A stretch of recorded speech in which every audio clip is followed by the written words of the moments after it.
In October 2018, Monday Night Raw kicked off like normal with the Universal Champion Roman Reigns. Then, the big dog hit us with this. My real name is Joe, and I've been living with leukemia for 11 years, and unfortunately it's back. And right now, the best thing for me to do is to go home, to focus on my family and my health. And I'm gonna have to relinquish the Universal Championship. After sharing this heartbreaking news, Reigns was joined by Seth Rollins and Dean Ambrose. Thankfully, Roman did return about 3 months later to a huge ovation. I'm in remission, y'all.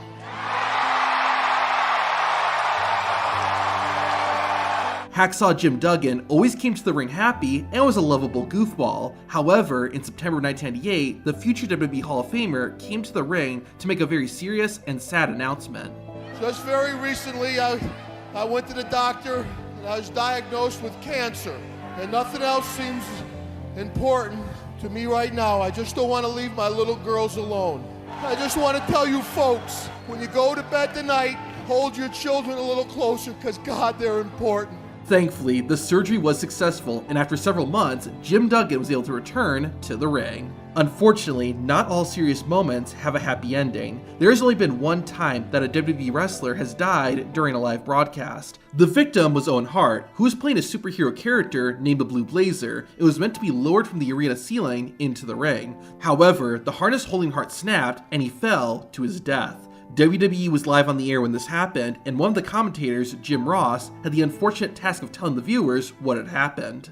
This is not a part of the entertainment here tonight. This is as real real can be here. We're here to entertain and have fun, but this is neither. No, it doesn't look good at all. Later in the broadcast, Jim Ross would give a very sad update. I have the unfortunate responsibility to let everyone know that Owen Hart has died. Owen Hart has tragically died from that accident here tonight. Monday Night Raw aired the following day, and the show was turned into a tribute to Owen Hart, and wrestlers shared their memories of him. In this business, I guess you got a lot of acquaintances, but very few friends.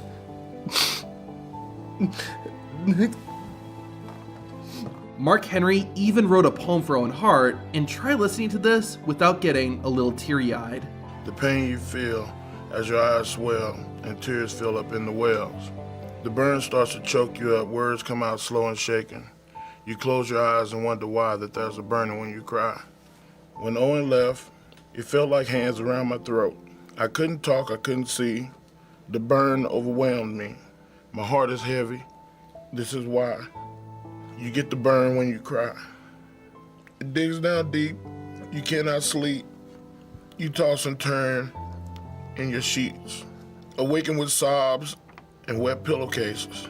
You wander aimlessly, look into the sky. You feel the burn when you cry.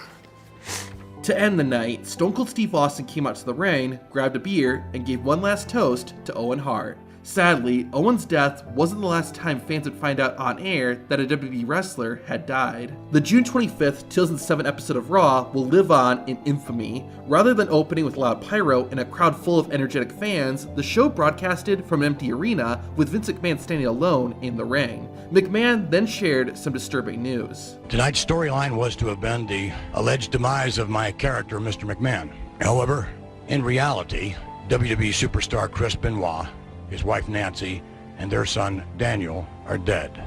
Their bodies were discovered this afternoon in their new suburban Atlanta home. Like with Owen Hart, Monday Night Raw was turned into a tribute show to Chris Benoit. Unfortunately, this would become one of the most infamous shows WWE ever hosted. Wrestlers would share their thoughts and memories of Benoit, including Edge. I have 3 people in this industry that I feel I can go to, talk to, and 2 of them are gone now. Like I said though, this show quickly ended up becoming one of WWE's most infamous. Not long after paying tribute to Chris Benoit, it was discovered that Benoit was the one who had murdered his wife and son and then took his own life. This broadcast of Monday Night Raw was quickly erased, and WWE rarely acknowledges Chris Benoit's existence over 15 years later. One of the most real moments in WWE was the infamous Montreal screwjob. It all took place on November 9th, 1997, at the Survivor Series pay-per-view event in Quebec, Canada. The WWE champion at the time, Bret Hart, was taking on Shawn Michaels in Bret's final match before going to WWE's rival, WCW. Depending on who you listen to, Bret didn't want to lose because it was in his home country, or he didn't want to lose because Shawn Michaels said he wouldn't be willing to lose to Bret. In any case, Bret Hart was told he would not be losing the WWE Championship, but Vince McMahon, Shawn Michaels, and others secretly devised another plan. During the match, HBK put the Hitman in a sharpshooter, only for the referee to call for the bell, even though Bret Hart hadn't submitted. Bret had been warned that something might happen, and as soon as the referee calls for the bell, you can see Bret realize that his worst fears had become a reality. I reached around to grab Shawn's leg, and I could hear someone say, "Ring the bell." That's when I knew it was Vince McMahon. I finally realized that they screwed me. They really screwed me, the lousy bastards. Bret Hart was mad at WWE and Vince McMahon for double-crossing him, and rightfully so. After an incident like this, it seemed impossible for the two sides to ever work again. However, that was not the case. Roughly 9 years after the Montreal screwjob, Bret Hart returned to WWE and was inducted into the Hall of Fame. Even more surprising was that Bret Hart actually thanked Vince McMahon during his speech. And I want to first of all thank the McMahons, especially Vince, for giving me the chance to work on his canvas. 15 years later, WWE returned to Montreal and something even more serious happened. Jerry Lawler was doing commentary with Michael Cole like normal. Then, suddenly, Jerry began snoring into the mic. As it turned out, Lawler was having a heart attack and became unconscious. WWE's medical staff quickly went over to check on Lawler and were doing their best not to panic anyone. Jerry was soon rushed out of the arena and given emergency medical treatment. After a commercial break, Michael Cole had to inform viewers what was going on. Ladies and gentlemen, I do want to preface this by saying that this is not part of our entertainment tonight. This is a real life situation. Earlier this evening, my broadcast colleague, Jerry the King Lawler, passed out while working here at ringside.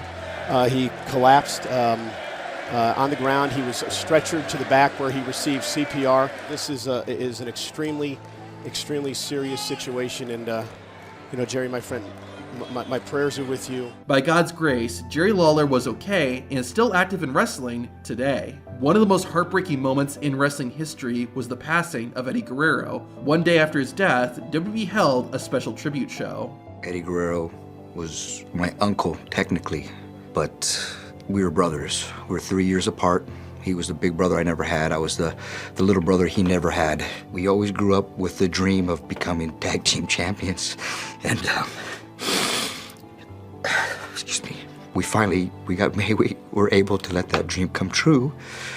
That dream came true here in WWE. That was a tag team for me that will never be replaced. I'll never have a tag team partner like you, Eddie, ever again. I want Eddie's wife and kids to know how much they meant to him. It's all he ever talked about. I know that somewhere Eddie's gonna be looking down on this night, proud that all the guys went out there and put on a show for him. I miss you, man. Early in his career, Carlito was accused of being lazy and not working hard enough. Ric Flair confronted him and gave him one of the most passionate speeches in WWE history. To watch that, hit the video on screen.